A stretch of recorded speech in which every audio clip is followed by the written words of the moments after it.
नमस्कार, मैं प्रियंका। आप देखना शुरू कर चुके हैं बाईस और देखिए पार्लियामेंट की सुरक्षा में बड़ी चूक को लेकर आ रही खबर।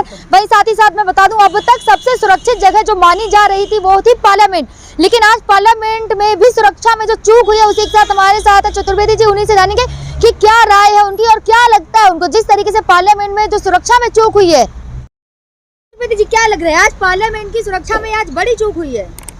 देखिए, अब देश के माननीय प्रधानमंत्री, दुनिया के विश्व गुरु, दुनिया के कद्दावर नेताओं में शुमार, और सबसे बड़ी बात जो रही है कि अब देश के प्रधानमंत्री ये नहीं कहेंगे कि पंजाब के मुख्यमंत्री को बता देना कि बड़े मुश्किल से जान बची है कि पार्लियामेंट में दिल्ली पुलिस भारत सरकार के अधीन, दिल्ली की तमाम फोर्स इंटेलिजेंस एजेंसियां भारत सरकार के अंडर में, और देश के प्रधानमंत्री पार्लियामेंट में मौजूद हों। विपक्ष के सबसे बड़े दुनिया के चुनिंदा नेताओं में शुमार पंडित राहुल गांधी पार्लियामेंट में बोल रहे थे। उसी वक्त विश्व सूत्रों से ज्ञात हुआ है कि भाजपा सांसद के लेटर पैड पर दो लोग घुसते हैं। क्या इंक्वायरी हुई, क्या नहीं हुई, कौन सा वो गैस का इस्तेमाल किए, अगर मान लीजिए नैया नाव संजोग और ऊपर से पार्लियामेंट के अंदर कूद गए दर्शक दीर्घा से, इनकी जितनी भी सुरक्षा एजेंसियां हैं उनको धत्ता बताते हुए और पार्लियामेंट में प्रवेश कर गए और जो है तमाम धुआं हो गया। अगर नैया नाव संजोग कहीं बम लेकर के कूदे होते तो जितने सांसद थे सब मारे जाते। लेकिन क्या लग रहा है अब तक सबसे सुरक्षित जगह पार्लियामेंट बताई जाती थी, लेकिन आज पार्लियामेंट में भी हमला हो गया। देखिए, इनके भाजपा के पितामह स्वर्गीय अटल बिहारी वाजपेयी की सरकार में भी इस तरह के हमले हुए हैं। और जो अंदेशा जाहिर किया है जम्मू कश्मीर के पूर्व गवर्नर ने, उसी तरीके से होता जा रहा। ईवीएम की चर्चा से बचने के लिए, ईवीएम पे जो हंगामा पूरे देश में मचा हुआ उससे बचने के लिए एक नया इवेंट तैयार कर रहे हैं। अभी 22 जनवरी को बता रहे हैं लोग कि राम मंदिर का वो उद्घाटन होगा। उस पे जो है आरोप लगा रहे हैं। मैं आपको बता रहा हूँ भाई, इन्हीं के पार्टी गवर्नर थे ना सतपाल मलिक साहब, उन्होंने जो कहा तो ये घटनाएं घट रही हैं, जो घटाई जा रही, जो प्लानिंग के तरह से इवेंट क्लियर किया जा रहा है, क्रिएट किया जा रहा है। पार्लियामेंट में ही आते, पार्लियामेंट में जो हमला हुआ उसमें हमारे कई बड़े नेता भी हैं। अच्छा, ये बताइए क्यों भाजपा सरकार के रीजन में पार्लियामेंट पर अटैक होता है? इतने दिनों से कांग्रेस की सरकार थी, मोर्चे की सरकार थी, बीपी सिंह की सरकार थी, माननीय चंद्रशेखर जी की सरकार थी, मोरारजी भाई की सरकार थी, किसानों के नेता स्वर्गीय चरण सिंह जी की सरकार थी, देवगौड़ा जी की सरकार थी, गुजराल साहब की सरकार थी, डॉक्टर मनमोहन सिंह की सरकार थी, इंदिरा जी की सरकार थी, राजीव जी की सरकार थी, स्वर्गीय लाल बहादुर शास्त्री की सरकार थी, पंडित जवाहरलाल नेहरू जी की सरकार थी।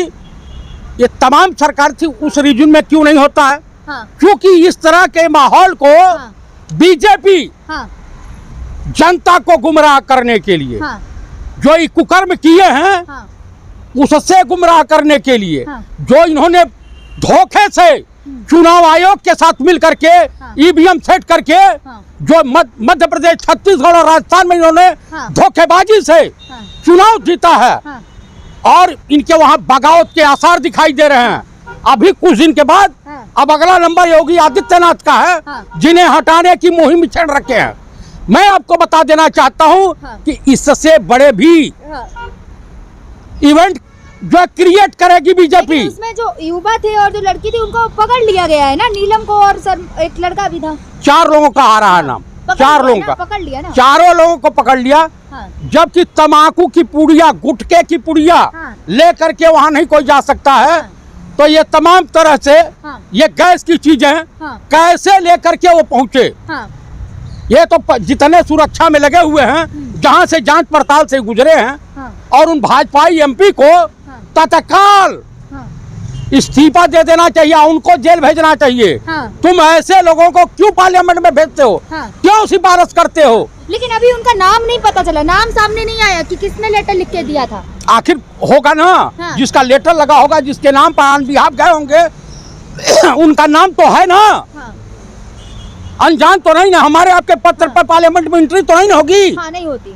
तो मेरे कहने का मतलब ये सत्य है कि भाजपा एमपी है, तो जब भाजपाई एमपी है तो उसको कम से कम कॉमन सेंस इस्तेमाल करना चाहिए कि इस तरह के अराजक तत्वों को आप पार्लियामेंट में क्यों भेजते हो। इसी तरीके से क्या लग रहा है सुरक्षा में इतनी बड़ी चूक हुई कैसे? ये इवेंट तैयार किया गया है, ये ड्रामा है, ये नौटंकी है। वहीं पंडित राहुल गांधी कह रहे हैं धुआं होने के बाद उस बहादुर नौजवान लड़के को की दाल देनी पड़ेगी हिम्मत की, जिसने कहा डरो मत। अगर सही में बम फटा होता तो आज तमाम लोगों के चिथड़े उड़ गए होते। और इस तरह की घटना को बीजेपी अंजाम दिलवा सकती है। आरोप लगा रहे हैं आप? आरोप नहीं लगाएंगे तो क्या लगाए सीधे भाई? जिसके भी चल रही है, जिसके भी लेटर पैड पर गई है क्या, उसकी जांच होनी चाहिए कि ये कहां से मिला जुला। जांच चल रही है, आप सीधे आरोप लगा रहे हैं।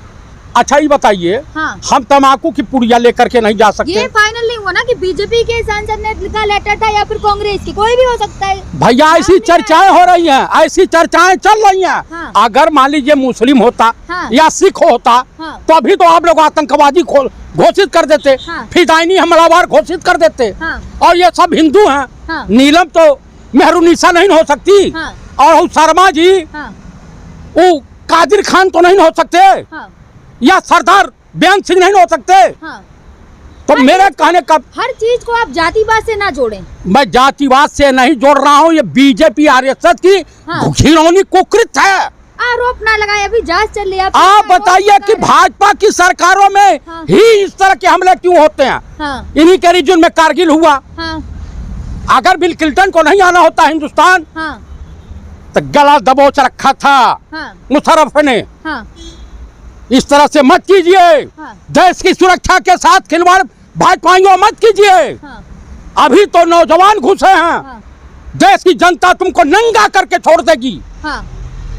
आप बताइए, जिसके दो दादी और पिताजी शहादत दिए हैं, वो व्यक्ति पार्लियामेंट में अपना भाषण भी पूरा नहीं कर पाया, बोल भी नहीं पाया। और तुम लोग इस तरह के इवेंट तैयार कर दे रहे हो, इस तरह के कुकृत कर रहे हो, शर्म नहीं आती? देशवासियों से आप लोगों के चैनल के मार्फत मैं अनुरोध करता हूँ, अपील करता हूँ कि अगर देश को बचाना चाहते हैं तो कृपया आप लोग भाजपा और आरएसएस से दूरी बनाइए, इनका बहिष्कार करें। ये हिंदुओं के हितैषी नहीं है, मुसलमानों के हितैषी नहीं है, ये देश के गद्दार हैं, गद्दार हैं, गद्दार हैं।